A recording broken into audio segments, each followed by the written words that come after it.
Good evening my dear student. আমি আজকে একটা নতুন টপিক নিয়ে চলে আসলাম, সেটা হচ্ছে অবশ্যই টেন্স, কাল। আমি দীর্ঘ 21 বছর ধরে দেখছি যে প্রধান সমস্যা হচ্ছে এই টেন্সের। বর্তমানে যে উচ্চ মাধ্যমিকের যে নতুন সিলেবাস করেছে, সেই সিলেবাসে কারেক্ট এরর্স বলে একটা গ্রামাটিক্যাল ফাংশন দিয়েছে। সেটা কোনো একক বা একটা গ্রামারের উপর ডিপেন্ড করে না, সেগুলো অনেক, বিশেষ করে টেন্স থেকে শুরু করে প্রিপোজিশন, তারপর হচ্ছে জয়েনিং থেকে শুরু করে তারপরে হচ্ছে ডিগ্রি, সবই জানতে হবে, তবে কি সবাই সেটা রাইট করতে পারবে। আমি আমার ক্ষুদ্র প্রয়াস থেকে আমি তোমাদেরকে বোঝানোর চেষ্টা করবো, আশা করি তোমরা সবাই বুঝবে।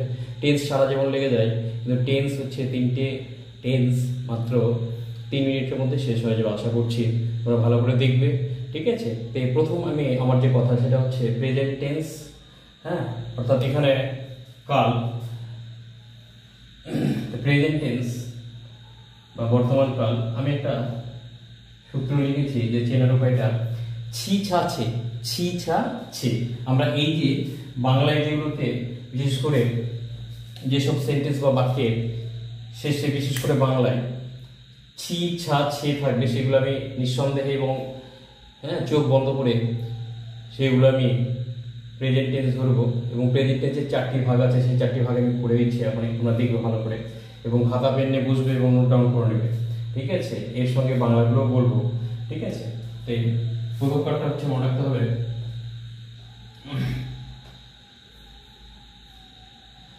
এই নম্বর 4টে ভাগ আছে প্রেজেন্ট টেন্সে। 4টে ভাগ আমি বলে দিচ্ছি। প্রেজেন্টের 4টে ভাগ হচ্ছে প্রেজেন্ট ইনডিফিনিট,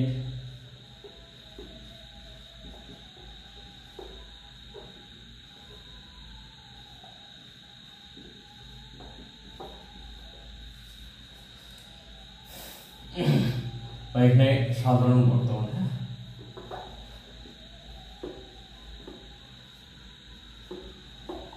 সাধারণ বর্তমান। অবশ্যই বাংলাটা লিখে রাখবে।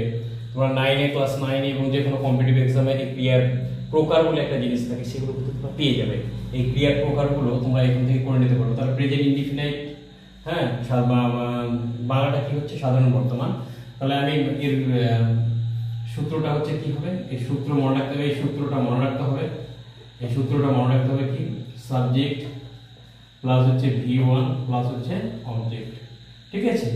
এইটুক মনে রাখলে হবে। তাহলে কি আমি বাংলাতে একটা করে দিচ্ছি, তাহলে বুঝতে পারবে তোমরা প্রেজেন্ট টেন্সটা। যেমন হচ্ছে আমি স্কুলে যাই, ঠিক আছে? আমি ট্রান্সলেশন করলে কি, সাবজেক্ট হচ্ছে আই, আমি সাবজেক্ট পরে হচ্ছে অবশ্যই ভার্ব আনবো। তাহলে যাওয়া, ভার্বের কোন ফর্ম বলবে? ভার্বের হচ্ছে আমি বলবো যাওয়া, গো, ওয়ান ফর্ম, ঠিক আছে? প্লাস কি অবজেক্ট বলবে কোথায়, টু স্কুল। 2 নম্বর হচ্ছে প্রেজেন্ট কন্টিনিউয়াস, বা এর বাংলা হচ্ছে বর্তমান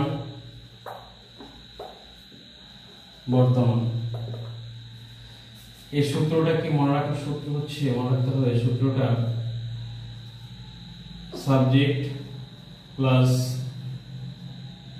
ভি প্লাস আইএনজি, সরি একটু ভুল হয়ে যায় এখানে, ঠিক আছে? Am oblique is oblique are, তারপর হচ্ছে যোগ হচ্ছে ভি প্লাস আইএনজি যোগ হচ্ছে অবজেক্ট। এইটুকু মনে রাখবে তাহলে হবে। তাহলে আমি বাংলাটা করে দিচ্ছি কি, প্রেজেন্ট। তাহলে আমি এটাকে বলা হচ্ছে ঘটমান বর্তমান। ক্রিয়ার প্রকারে কিন্তু তোমাদের মাস্ট বি লাগবে এবং তোমরা এটা আয়ত্ত করে নেবে। তাহলে আমি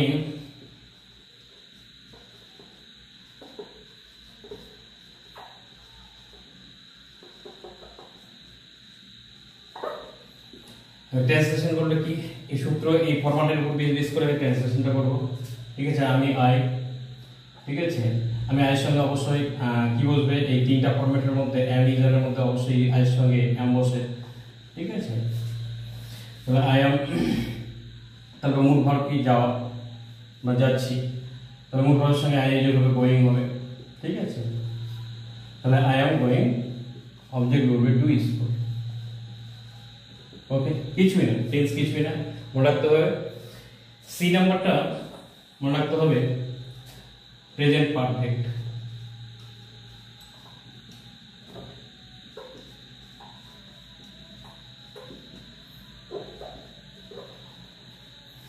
এটাকে বলা হচ্ছে বাংলায় পুরা ঘটিত,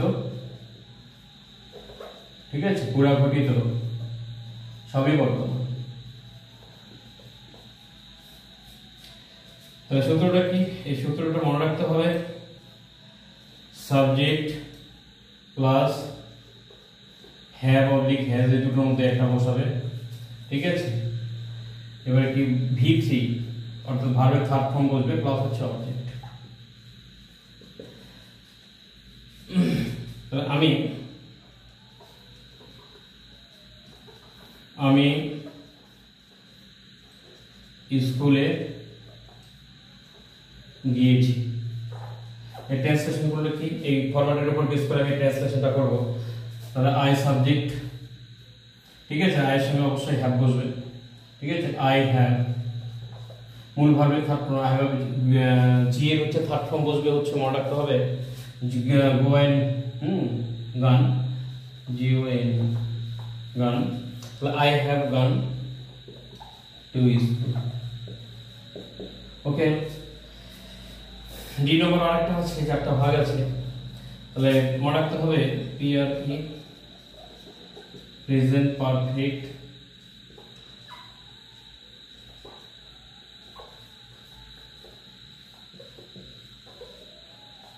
প্রেজেন্ট পারফেক্ট কন্টিনিউয়াস। এটা হচ্ছে এর বাংলা হচ্ছে সাধারণ বর্তমান বর্তমান, হ্যাঁ, সাধারণ ঘটমান বর্তমান। ওকে, এটা কি এই সূত্রটা হচ্ছে মনে রাখতে হবে কি, সূত্রটা হচ্ছে তাহলে সাবজেক্ট প্লাস হচ্ছে হ্যাভ অবলিক হ্যাজ, ঠিক আছে, প্লাস একটা বিং বসাবে, ঠিক আছে, প্লাস হচ্ছে ভি, প্লাস হচ্ছে আইএনজি যোগ, প্লাস হচ্ছে অবজেক্ট। এই সূত্র এবার একটা ট্রান্সলেশন করছি। আমি যদি বলি আমি 1 ঘন্টা ধরে স্কুলে যাচ্ছি। ওকে, তাহলে আমি 1 ঘন্টা ধরে স্কুলে যাচ্ছি, ট্রান্সলেশন কি হবে? তাহলে আই এই ফর্মুলাটার উপর বেস করে সাবজেক্ট হচ্ছে আই, এই যে সাবজেক্ট আই, একটা আই এর সঙ্গে অবশ্যই হ্যাভ বসবে, থার্ড পারসন সিঙ্গুলার নাম্বারের সঙ্গে হ্যাজ বসে। তাহলে আই হ্যাভ, ঠিক আছে, তাহলে আই হ্যাভ বিন মূল ভার্বের সঙ্গে আইএনজি একটা বিন বসালাম, গোয়িং টু স্কুল, ঠিক আছে, এন্ড এবং প্রমাণিত যে আমি বলেছি চিনবার উপায় বাংলায় হচ্ছে ছি ছা ছি, ঠিক আছে। তাহলে এই যে যাচ্ছি চয় ছ হচ্ছে একটা ছ আছে, এটা ছ আছে, আমি প্রমাণিত এগুলো সবগুলো, ঠিক আছে। চিনবার উপায়টা হচ্ছে মনে রাখতে হবে শুধু প্রেজেন্ট, সবগুলো প্রেজেন্ট ইনডিফিনিট বাদে সবগুলোতে শেষ হয়ে ছা ইত্যাদি আছে। থ্যাংক ইউ, ঠিক আছে। নেক্সট আমি পরবর্তী ভিডিও হচ্ছে পাস্ট টেন্সটা নিয়ে আলোচনা করব।